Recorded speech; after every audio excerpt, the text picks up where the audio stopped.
KSRTC എങ്ങനെ AI ആക്കി മാറ്റാം? ഇത് ഡ്രൈവേഴ്സിന് ഒരു മൊബൈൽ ആപ്പ്. ഓക്കെ. ഈ മൊബൈൽ ആപ്പിൽ ഡ്രൈവേഴ്സ് മെയിൻറ്റെയിൻ ചെയ്യേണ്ട best speed, best gear and best RPM ഇതും മാനേജ് ചെയ്യും. ഡ്രൈവിംഗ് എഫിഷ്യൻസി കൂടുമ്പോൾ ഇന്ധനക്ഷമത കൂടും, മൈലേജ് കൂടും. അപ്പോൾ ഇതെങ്ങനെ ആപ്പായിട്ട് എങ്ങനെ കണക്ട് ചെയ്യും? ഈ ഡാറ്റ അല്ല, RPM ഇതൊക്കെ നമുക്ക് ബസ്സിന്റെ മീറ്റർ കൺസോളിൽ നിന്ന് കിട്ടും. അപ്പോൾ മീറ്റർ കൺസോളിൽ ഒരു IoT ഡിവൈസ് പ്ലേസ് ചെയ്ത് കഴിഞ്ഞാൽ അത് ഡ്രൈവേഴ്സിന്റെ ഫോണിൽ കണക്ട് ചെയ്യാൻ പറ്റും. അത് അവിടുന്ന് ഇന്റർനെറ്റ് വഴി നമുക്ക് KSRTC മാനേജ്മെന്റ്. നിലവിലെ KSRTC വെച്ചിട്ട് അതൊക്കെ ചെയ്യാൻ പറ്റുമോ? ചെയ്യാൻ പറ്റേണ്ടതാണ്. അതിനധികം ചെലവ് വരുന്നില്ല. ഒരു ബസ്സിൽ GPS വെക്കാൻ 1500 മിനിമം GPS പ്രൈസ് ഉണ്ട്.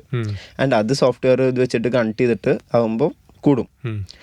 അപ്പോൾ ഇങ്ങനത്തെ ഒരു സിസ്റ്റം വെച്ച് കഴിഞ്ഞാൽ ഈ IoT സ്കെയിൽ ചെയ്യുമ്പോൾ നമുക്കൊരു 200 to 400 rupees പെർ IoTക്ക് ആവുന്നുള്ളൂ. ഇതുവഴി തന്നെ നമുക്ക് ഈ GPS സിസ്റ്റം കൂടിയിട്ട് അതിൽ ഇൻബിൽഡ് ആയിട്ട് ആഡ് ചെയ്യാൻ പറ്റും. അപ്പോൾ നമുക്ക് ഡാറ്റയും കിട്ടും, ഇതും കിട്ടും. ഒരു വഴിക്ക് അപ്പോൾ KSRTC എവിടെയാണ് നമുക്ക് അറിയാൻ പറ്റും അല്ലേ? ആ ട്രാക്കിങ്ങിന്റെ പ്രശ്നം ചില്ലറയല്ല.